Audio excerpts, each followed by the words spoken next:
أعوذ بالله من الشيطان الرجيم. بسم الله الرحمن الرحيم. إن الحمد لله نحمده ونستعينه ونستغفره ونعوذ بالله من شرور أنفسنا وسيئات أعمالنا. من يهده الله فلا مضل له ومن يضلل فلا هادي له، وأشهد أن لا إله إلا الله وحده لا شريك له، وأشهد أن محمدا عبده ورسوله صلى الله عليه وآله وسلم تسليما كثيرا. أما بعد، د سرور کائنات صلی الله علیه و آله وسلم ژوند. محترم ورونو، زموږ قصه دې ځای ته رارسېدلې وه. ابن نوفل د خدیجې رضی الله عنها د اکا زوی نصراني و. څرنګه چې د یهود او نصاراو کتابونه ویل او انجیل یې د عبراني څخه په عربي ډېر لیکلی و، نو د ډېرو معلوماتو خاوند و. په عمر ډېر او په سترګو ړوند سوی و. تقریبا ویل کېږي چې د 98 کال و. د انبیا علیهم السلام د ژوند معلومات ورته وه، او دا هم ورته معلومه وه چې د راتلونکي نبي وخت او زمانه رانږدې سوې ده. کم وخت چې دوی ورقه ته ورغله، نو خدیجې رضی الله عنها ورته وویل: یا ابن عم، ای د اکا زو، د وراره څخه دې د ده حال واوره. ورقه ویل: ای وراره، څه شي دې لیدلي دي او اورېدلي دي؟ رسول الله صلی الله علیه و آله وسلم هغه خپل حال ورته بیانوي، او ورقه په ډېر تعجب غوږ ورته نیولی دی او اوري، او هغه ټوله علامې چې د کتابو څخه ورقه ته ور معلومې وې، هغه ټوله په محمد صلی الله علیه و آله وسلم کې موجودې وې. نو یې په آخر کې په لوړ آواز وویل: الله اکبر، والله ناموس اکبر درته راغلی دی، هغه چې الله عز وجل و موسی ته را استولی و. ورونو، د ناموس اکبر څخه مقصد جبریل علیه السلام دی، او د ناموس معنا یعنی د سر او پټ راز ساتونکی، مګر هو هغه د خیر راز. او د جاسوس معنا د شر د راز ساتونکی، چې د شر خبرې ساتي. نو د جبریل علیه السلام یو نوم ناموس اکبر دی، او بل نوم یې روح یا روح القدس دی، لکه څرنګه چې الله جل جلاله په قرآن کریم کې فرمایي: فارسلنا الیها روحنا، یعنی و مریم علیه السلام ته موږ زموږ روح ورواستاوه. د روحنا څخه مقصد جبریل علیه السلام دی. او بیا هم الله جل جلاله فرمایي: تنزل الملائکة والروح فیها، یعنی په لیلة القدر کې ملائکې او جبریل علیه السلام راکښته کیږي. دلته هم د روح څخه مقصد جبریل علیه السلام دی. نو ورقه ابن نوفل وویل: والله ناموس اکبر درته راغلی دی، هغه چې موسی ته راغلی و، او عیسی علیه السلام یې نه کوي یاد. دا ولې؟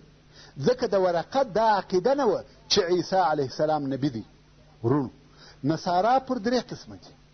یوه ډله یې وایي عیسی علیه السلام په خپله رب او اله دی، العیاذ بالله. او د نصاراو بله ډله بیا وایي چې مرتبې او درجې 3 دي. یوه د الله درجه ده، او یوه د نبي، او د دغه 2 درجو په مابین کې یوه بله درجه سته چې تر الله کښته او تر نبي لوړه ده.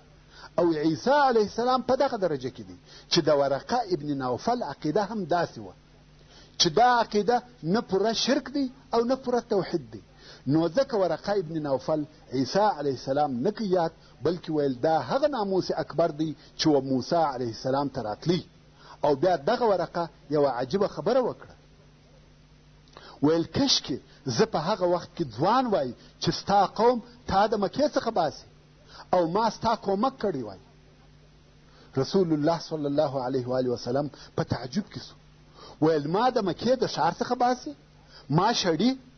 ورقه ابن نوفل ویل: هو، هر چا چې دغسې شی راوړی دی لکه تا ته چې راغلی دی، هغه څوک د خپل قوم د طرفه ازار سوی دی، او دا عمل همیشه د نبیانو سره کېدی، او ته هم نبی او رسول یې، ازارېږي. او که زه په دغه ورځ ژوندی وم، کومک به دې وکم. دا نو د وحیو او بعثت شروع و. اوس نو رسول الله صلی الله علیه و وسلم ته تر دغه وخته نه و معلومه چې زه نبي رسول د الله جل جلاله د طرفه دغه امت ته، خو د ورقه په دا خبرو سره په سل کې سل نه. اما یو څه دا فکر ورته پیدا سو. دا نو د وحیو او بعثت شروع و. اوس نو محمد صلی الله علیه و وسلم د ځینو علماو په قول د سورة العلق د دغه آیاتو په نزول سره نبي سو، مګر رسول نه دی. ځکه ځینې علما د نبي او رسول فرق داسې بیانوي چې نبي هغه دی چې وحی ورته نازلیږي خو په تبلیغ نه وي امر سوی، او رسول هغه دی چې هم وحی ورته راځي او هم د دین په تبلیغ سره مامور او مکلف وي. نو د دغو علماو په قول محمد صلی الله علیه و وسلم د سورة علق په نزول سره نبي سو. څرنګه چې په تبلیغ نسو امر نو رسول نسو، خو بیا د سورة المدثر په نزول سره رسول هم سو، ځکه هلته بیا په تبلیغ هم امر کړه سو. دا یو قول و. پس له دغه واقعې څخه د غار حرا و رسول الله صلی الله علیه و وسلم ته نور څه نسوه پیش او وحی هم نه نازلیږي، چې و دغه مودې ته علما فترة الوحی وایي، یعنی وحی قطع سوه، او دا موده په هغه صحیح روایتو کې و شپږو میاشتو ته ورسېده. اگر چې ځینو علماو دا موده 3 کاله بللې ده، خو دا مطلقا خطا ده، او هغه راجح روایت دا دی چې دا موده 6 میاشتې وه، پوره نیم کال وحی قطع دي، هیڅ شی نسته. نو د دغه جهته علمای کرام رښتیا او صادقه خوب د نبوت 46مه حصه بولي، ځکه نبوت یا رسالت ټوله 23 کاله وو. که دغه 23 کلونه و 6 میاشتو ته واړوو نو 46 واره 6 میاشتې ځین جوړېږي. نو دغه موده چې وحی نه وي رؤیا الصادقه موجوده وه، نو ځکه رؤیا الصادقه د نبوت 46مه حصه سوه. خیر، په دغه 6 میاشتو کې ورقه ابن نوفل هم وفات سو، او رسول الله صلی الله علیه و وسلم فرمایي ورقه ابن نوفل می په جنت کې ولیدی، ځکه د هغه اراده د اسلام وه، په خپل نیت و جنت ته داخل سو. او د ورقه د ژوند په وخت کې رسول الله صلی الله علیه و وسلم هم و اسلام ته څوک نه دی دعوت کړي، او د هیڅ چا څخه د ایمان راوړلو طلب او غوښتنه نه وه کړې. نو ورقه ابن نوفل په هغه خپل نیت چې ویل کشکې زه ځوان وای او ستا کومک مې کړی وای و جنت ته داخل سو. دا هم الهي رحمت او احسان دی چې د ورقه پر نیت یې معامله ورسره وکړه، که څه هم دی تر رسالت د مخه وفات سو، خو جنت ته داخل سو. اوس نو په دغه 6 میاشتو کې چې وحی قطع دی، که څه هم رسول الله صلی الله علیه و وسلم په اولو ورځو کې بیرېدی او په بیره کې و، خو څه موده وروسته یې زړه غوښتی چې بیا جبریل علیه السلام ورته راسي او وحی ورته راوړي. شوق او علاقه یې پیدا سوه، تر داسې اندازې چې دشت او صحرا ته به ووتی، غرو ته به ولاړی، او هلته به په انتظار و چې شاید جبریل علیه السلام ورته راسي. ورونو، د وحیو د قطع کېدو څخه مقصد هم دا و چې د رسول الله صلی الله علیه و وسلم شوق او علاقه د جبریل علیه السلام و ملاقات او د وحیو و نزول ته پیدا سي، چې واقعا هم داسې سوه. د دې په عوض چې د مخه به بیرېدی، اوس دشت او غرو ته وځي او د دې انتظار کوي چې د جبریل علیه السلام سره ملاقات سي. دا ورځې د رسول الله صلی الله علیه و وسلم دپاره ډېرې درنې او د خواشینۍ ډکې ورځې وې، چې ایا زما څخه خو به داسې یو کار نه وي پېښ شوی چې زما رب راڅخه ناراضه سوی وي. حتی ځینې وختونه به دا اراده وکړه چې د غره څخه ځان را وغورځوي. څو یوه ورځ یې ناببره د اسمان د طرفه غږ واورېدی چې ویل یا محمد. رسول الله صلی الله علیه و وسلم فرمایي سر مې راپورته کوي چې یو عجبه منظر دی، انسان ته هیڅکله داسې حالت نه پیښیږي. ومې لیده چې جبریل علیه السلام په هوا کې پر یو عرش ناست دی او 600 وزرونه دي چې د مشرق او مغرب مابین یې ټوله ډک کړی و، ټوله اسمان یې نیولی و. وایي د اسمان هر طرف ته چې به مې کتل دغه جبریل مې لیدی او دغه غږ کوي یا محمد انت رسول الله وانا جبریل، یعنی یا محمد ته رسول الله او زه جبریل یم. او رسول الله صلی الله علیه و آله وسلم د ډیرې بیرې څخه پر خپل ځای ولاړ دی او د وهمه څخه حرکت نسی کولی. د دغه منظر او مشهد بیان الله جل جلاله په قرآن مجید کې کړی دی او فرمایي والنجم اذا هوى ما ضل صاحبكم وما غوى وما ينطق عن الهوى إن هو إلا وحي يوحى علمه شديد القوى. یعنی قسم دی په ستورو سره چې غروب یا طلوع وکي چې نه دی ګمراه سوی ملګری ستاسې چې مقصد رسول الله صلی الله علیه و آله وسلم دی. یعنی رسول الله صلی الله علیه و آله وسلم نه د غلط فهمی په سبب د صحیح لارې څخه اوښتی دی او نه په خپل قصد او اختیار سره د لارې څخه اوښتی دی، بلکې لکه د آسمان ستوري چې په ختلو او لوېدلو کې پر یوه معینه او مقرره سوې لار ځي، همدارنګه رسول الله صلی الله علیه و آله وسلم د الله عز وجل د طرفه پر معینه سوې لار برابر ځي او دا امکان نه لري چې مخالفت ځینې وکړي او نه محمد صلی الله علیه و آله وسلم د خپلې غوښتنې او خواهش مطابق خبرې کوي او نه دی دغه قرآن مګر وحی چې وده ته لیږل سوي دي. ښوولي دي ده ته شدید القوا، د ډیرو شدیدو قوتو خاوند چې جبریل علیه السلام دی. ورونو جبریل علیه السلام د ملائکو رئیس او قائد دی او انبیاء علیهم السلام ته د رسالت او وحیو په رسولو تر نورو ملائکو غوره سوی او اختیار سوی دی. د ملائکو څخه بل څوک نسته چې ورسولانو ته د وحی راوړي بې له جبریل علیه السلام څخه. او جبریل علیه السلام شدید القوا دی. د ده د قوت څخه یو دا دی چې پوره او کامل ښار یې د وزر په یوه طرف چپه واړاوه، د دغه لوی ښار لوړه حصه یې کښته کړه او کښته حصه یې لوړه کړه. دا د جبریل علیه السلام قوت دی. ذو مرة فاستوى وهو بالأفق الأعلى ثم دنا فتدلى فكان قاب قوسين أو أدنى فأوحى إلى عبده ما أوحى ما كذب الفؤاد ما رأى. الله جل جلاله فرمایي چې دا واقعي لیدل دي، خیال او تصور نه دی، بلکې حقیقتا یې جبریل علیه السلام ولیدی. ورونو رسول الله صلی الله علیه و آله وسلم د رسالت په ټوله موده کې جبریل علیه السلام پر خپل واقعي شکل فقط 2 واره لیدلی دي. بشر دا نسي تحمل کولی چې ملائکې وویني، نو ځکه جبریل علیه السلام به ورسول الله صلی الله علیه و آله وسلم ته په قسم قسم صورتو او شکلو راتلی. ورونو د مخه تر دې چې د رسول الله صلی الله علیه و آله وسلم د رسالت او نبوت د ژوند په تفصیلاتو شروع وکم، دا ښه او لازمه بولم چې د وحیو اقسام او اشکال تر وښول سي، ځکه وحی دی چې د رسالت اساس او د دعوت مدد او اصل دی. نو وحی یا نزول د وحیو پر 6 قسمه دی. یعنی ورسول الله صلی الله علیه و آله وسلم ته وحی پر 6 قسمه نازل سوي دي.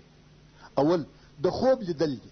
علماء کرام وایي چې د انبیاء علیهم السلام خوب وحی دی، ځکه ابراهیم علیه السلام وخپل زوی ته وویل یا بنی انی ارى فی المنام انی اذبحک، یعنی ای زما زویه زه پرله پسې په خوب کې وینم چې تا حلالوم.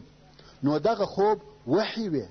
دوهم دا چې جبریل علیه السلام به د رسول الله صلی الله علیه و آله وسلم په زړه کې هغه شی ور واچاوه، بې له دې څخه چې رسول الله صلی الله علیه و آله وسلم ملکه وویني، لکه څرنګه چې رسول الله صلی الله علیه و آله وسلم فرمایي ان روح القدس نفث في روعي أنه لن تموت نفس حتى تستكمل رزقها وأجلها فاتقوا الله وأجملوا في الطلب ولا يحملنكم استبطاء الرزق على أن تطلبوه بمعصية الله فإنما عند الله لا ينال إلا بطاعته.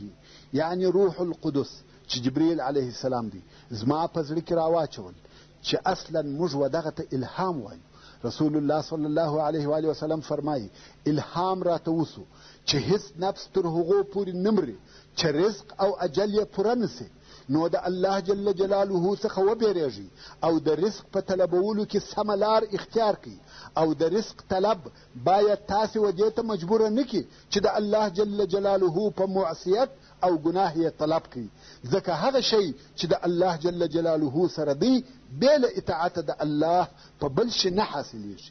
حدیث خو د دې حدیث شریف په بیانولو سره زموږ مقصد الهام و چې دا هم د وحیو یو قسم دی او د وحیو دریم قسم دا دی چې رسول الله صلی الله علیه و وسلم ته به جبریل علیه السلام د یوه سړي په شکل سره راغلی او په دغه قسم وحیو کې به اصحاب کرامو هم دغه سړی لیدی او دا د دوو نفرو د تفاهم او پوهېدلو دپاره د وحیو هغه آسانترین شکل دی، ځکه دلته د دواړو طرفو په مابین کې تجانس او یو شیوالی موجود وي او ډېر ځله جبریل علیه السلام و رسول الله صلی الله علیه و وسلم ته د دحیة الکلبي په شکل راغلی دی او د وحی څلرم قسم دا و چې د زنګ یا زنګولې د شرنګهاري په شکل سره به و چې دغه قسم وحی بیا د رسول الله صلی الله علیه و وسلم د پاره هغه سخت او مشکل قسم د وحی و، حتی چې په ډېر شدید یخ کې به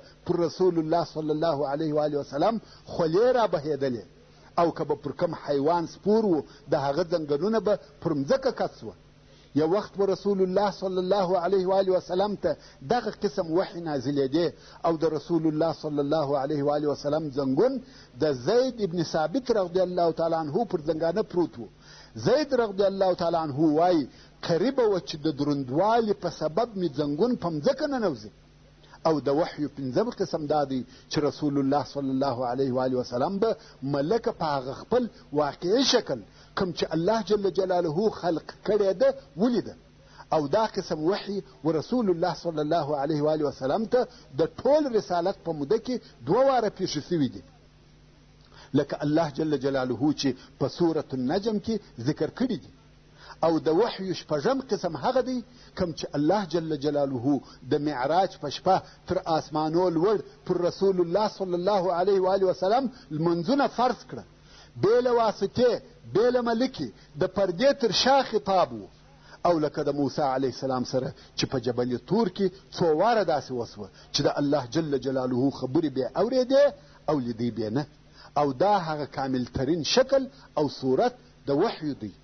نو جبریل علیه السلام و رسول الله صلی الله علیه و وسلم ته په خپل واقعي شکل او حقیقت او حقیقي صورت فقط 2 واره ښکاره سوی دی چې اول وار یې دغه د بعثت په شروع کې و او دوهم وار د اسراء او معراج په شپه و او دغه اول او دوهم وار په باره کې الله جل جلاله په سورة النجم کې فرمایي ما کذب الفؤاد ما رأى افتمارونه على ما يرى ولقد رآه نزلة اخرى، یعنی د محمد صلی الله علیه و وسلم زړه خلاف نه ورته ویلي، هغه چې جبریل علیه السلام یې په سترګو لیدلی و.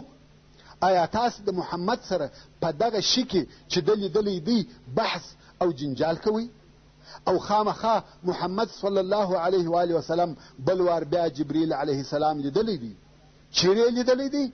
عند سدرة المنتهى، دا هم دوهم وار لیدل دي چې د معراج په شپه د سدرة المنتهى د درختې او بیا د سدرة المنتهى د درخت سره وسوه چې دغه تفصیلي بیان به ان شاء الله د معراج په قصه کې درته وکړو. نو دغه منظر او مشهد چې رسول الله صلی الله علیه و وسلم د اول وار د پاره جبریل علیه السلام په خپل واقعي شکل او صورت سره ویني ډېر عجیب او نادر حالت و. رسول الله صلی الله علیه و وسلم د ډېره خوفه پر خپل ځای حیران ولاړ دی، هیڅ حرکت نه کوي چې هرې خواته ګوري آسمان په جبریل علیه السلام ډک دی او دغه ورته وایي یا محمد انت رسول الله وانا جبریل.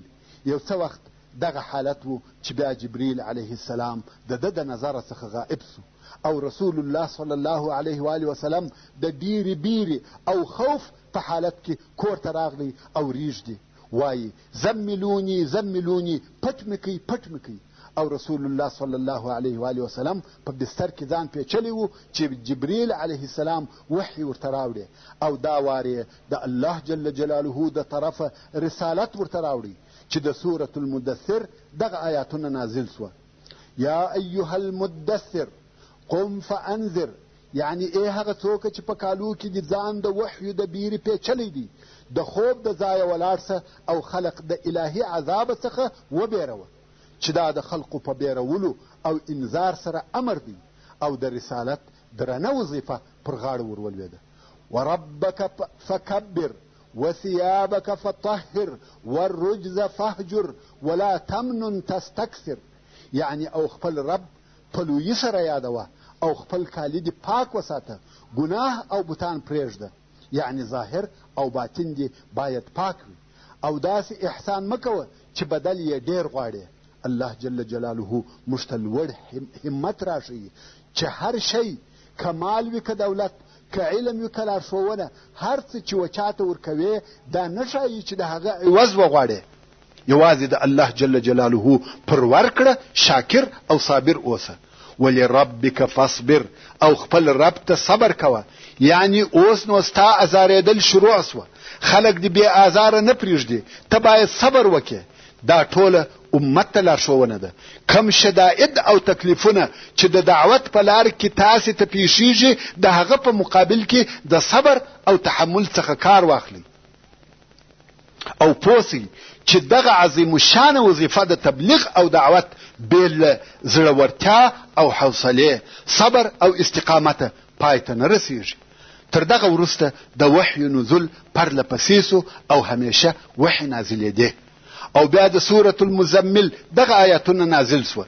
یا ایها المزمل قم الليل الا قلیلا، یعنی ای هغه څوک چې ځان دې په کالو کې پیچلی دی، په شپه کې لمانځه ته ولاړ سه بې له لږې حصې څخه، یعنی شپه په عبادت تېروه، خو که د شپې یو څه حصه آرام کوې کومه مضایقه نسته، پروا نه لري، چې دا ورسول الله صلی الله علیه و آله وسلم ته په عبادت سره امر و.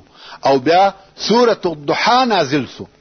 والضحى والليل اذا سجى ما ودعك ربك وما قلى، یعنی قسم په څاشت چې روښانه دی او قسم په شپه چې تاریکه سي او ټول شیان په خپله تاریکه کې پټ کړي چې ستا رب ته نه یې پرېښي. یعنی دا چې وحی نه نازلېدی دا د الله جل جلاله د طرفه ستا پرېښول او مهجوره کېدل نه دي چې ته یې پرېښولې، بلکې د دې انقطاع څخه مقصد دا و چې ته مستعد سې د وحیو د نزول دپاره شوق او استعداد پیدا کې او پرله پسې آیاتونه نازلېده. او بیا هم الله جل جلاله هغه نعمتونه ذکر کړه چې ورسول الله صلی الله علیه و آله وسلم ته یې ورکړي وه او فرمایي وللآخرة خیر لك من الاولى ولسوف يعطيك ربك فترضى، او ای محمد صلی الله علیه و آله وسلم خامخا تعالی را آخرت تر دنیا ښه او بهتر دی او ژر ده چې ستا رب تا ته لویه برخه درکړي، پس ته به راضي سې. الله عز وجل نور هغه نعمتونه ورته بیانوي چې وده صلی الله علیه و آله وسلم ته پرله پسې ورکړي دي او فرمایي الم یجدک یتیما فآوى ووجدك ضالا فهدى ووجدك عائلا فاغنى، آیا ته یتیم نه وې پیدا کړی، بې پلاره پیدا سوې او بیا د پناه ځای درکړي، او ته داسې پیدا کړی وې چې په شرع او شرعي احکامو نه پوهېدې او تا ته شرعي احکام در وښول او نبوت یې درکړي.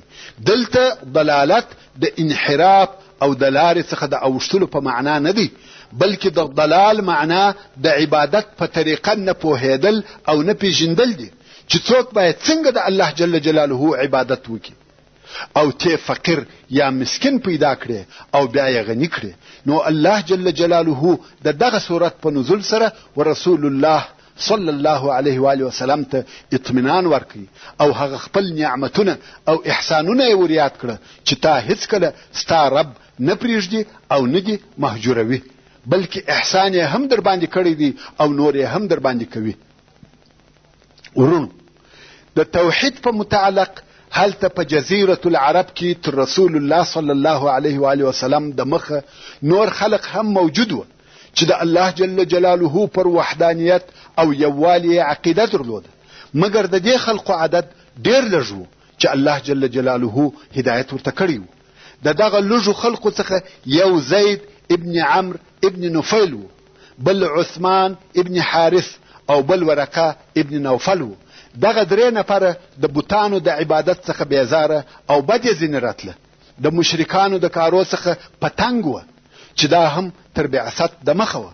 نو دغه درې نفره سره کښېنستل او مشوره یې وکړه، ویل دغه د بوتانو عبادت خو عبث او بیهوده غلط او باطل کار دی، موږ باید د صحیح او حق دین پوښتنه او معلومات وکړو او په اتفاق سره دې خوا او ها خواته ګرځي. د لوی عالم پوښتنه کوي چې هغه و دوی ته حق دین او سمه لار وروښي، چې د دغه حق په تلاش کې عثمان او ورقه ابن نوفل نصارا سوه، مګر زید ابن عمرو بیا هم ګرځي، غواړي چې پوره اطمینان حاصل کړي.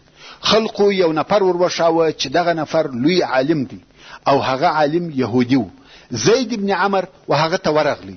وصلى الله تعالى على خير خلقه محمد وآله وأصحابه وأهل بيته أجمعين. والسلام عليكم ورحمة الله وبركاته.